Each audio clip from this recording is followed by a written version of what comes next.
રાંદેરના cerebral palsy અને developer ડિલેની બીમારીથી પીડિત 8 વર્ષના બાળક માટે રાંદેર પોલીસ દેવદૂત બની. બીમારીનો 3 થી 4 લાખનો ખર્ચ રાંદેર પોલીસે પોતાના શિરે લઈ મુસ્લિમ પરિવારને આર્થિક કરજમાં જતા ઉગાર્યા અને ખાકી વર્દીમાં ફરી રાંદેર પોલીસનું માનવતાવાદી રૂપ જોવા મળ્યું. ખાકી રંગની વર્દીમાં માનવતાનો રંગ ભળે ત્યારે સમાજના જરૂરિયાતમંદ વર્ગને સુખદ અનુભવ થતો હોય છે. સુરતના રાંદેર પોલીસનું ફરી એકવાર માનવતાવાદી રૂપ જોવા મળ્યું છે. રાંદેર વિસ્તારમાં રહેતા મુસ્લિમ પરિવારના જન્મજાત માનસિક દિવ્યાંગતા સાથેનો સેરેબ્રલ પાલ્સી અને ડેવલપર ડિલેની બીમારીથી પીડિત 8 વર્ષના દીકરાની સારવાર કરવી ખૂબ જ ખર્ચાળ હતી. છૂટક મજૂરી કામ કરતા ઘરના મોભીને સારવારનો ખર્ચ પરવડી શકે તેમ ન હતો. એવા સમયે બાળક માટે રાંદેર પોલીસ દેવદૂત બનીને આવી અને બીમારીનો 3 થી 4 લાખનો ખર્ચ રાંદેર પોલીસે પોતાના શિરે લઈ મુસ્લિમ પરિવારને આર્થિક ફરજમાં જતા ઉગાર્યા છે. આ બીમારીમાં વ્યક્તિના સ્નાયુ તથા જીભ તેમજ શરીરના અન્ય અવયવો યોગ્ય હલનચલન કરી શકતા નથી. પરિવારે બાળકની સારવાર માટે પીઠે પાટા બાંધીને સારવાર કરી, તેમ છતાં અંતે નિરાશા જ હાથ લાગી. પરિવારના મોભી કાપડ માર્કેટમાં છૂટક દલાલીનું કામ કરી ઘરગુજરાન ચલાવે છે. આવકની મોટા ભાગની રકમ દીકરાની સારવારમાં ખર્ચાઈ જતી હતી. ત્યારે પરિવાર માટે દરેક નવી સારવારના પૈસા ક્યાંથી લાવવા તેની ચિંતા લઈને આવતી હતી. આ સ્વાભિમાની પરિવાર પોતાની રીતે સંઘર્ષ કરી રહ્યો હતો, જેમાં બાળકની દરરોજ ફિઝિયોથેરાપી, ઓક્યુપેશન થેરાપી તેમજ સેન્સરી ઇન્ટિગ્રેશન થેરાપી જેવી સારવારના સેશન કરાવવા પડે છે અને એક સેશન 1 મહિનો ચાલે, જેનો ₹11,000 ચાર્જ અને 2 થી 3 વર્ષ સુધી સારવાર શરૂ રહે છે, જેમાં કુલ 3 થી 4 લાખ રૂપિયા જેટલો ખર્ચ થાય તેમ હતો, જે આ પરિવારને પરવડે તેમ ન હતો.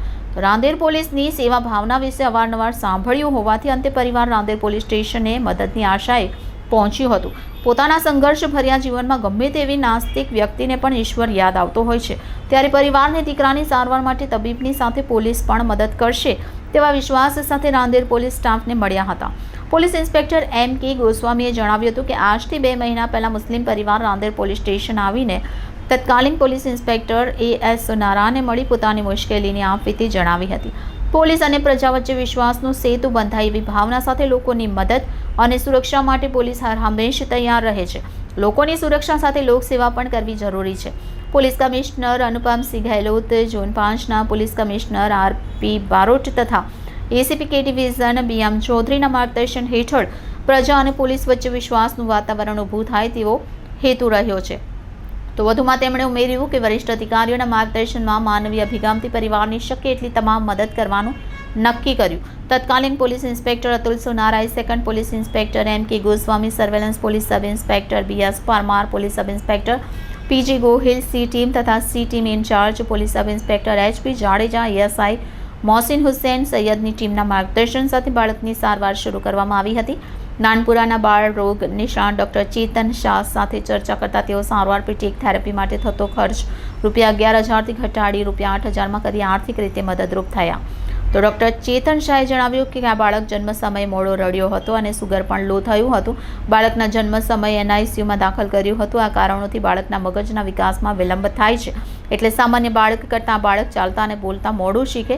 તેમજ માનસિક દિવ્યાંગતા સાથેના આ રોગને મેડિકલી ભાષામાં સેરેબ્રલ પાલ્સી કહે છે. તે સામાન્ય રીતે બાલ્યાવસ્થામાં વિકસતા મગજને નુકસાન થવાથી થાય છે. આ બીમારીની સારવારમાં દવા કે ઓપરેશન હોતા નથી, પરંતુ ફિઝિયોથેરાપી, ઓક્યુપેશન થેરાપી અને સમય જતાં speech therapy, special education therapy થાય છે.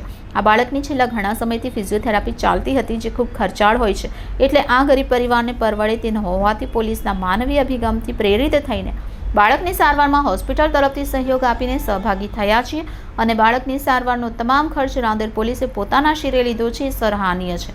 તો પોલીસના સક્ષમ પ્રયત્નો અને સહયોગથી કેવી રીતે સામાજિક સમસ્યાઓનો ઉકેલ લાવી શકાય છે તેનું આ જીવંત દ્રષ્ટાંત કહી શકાય.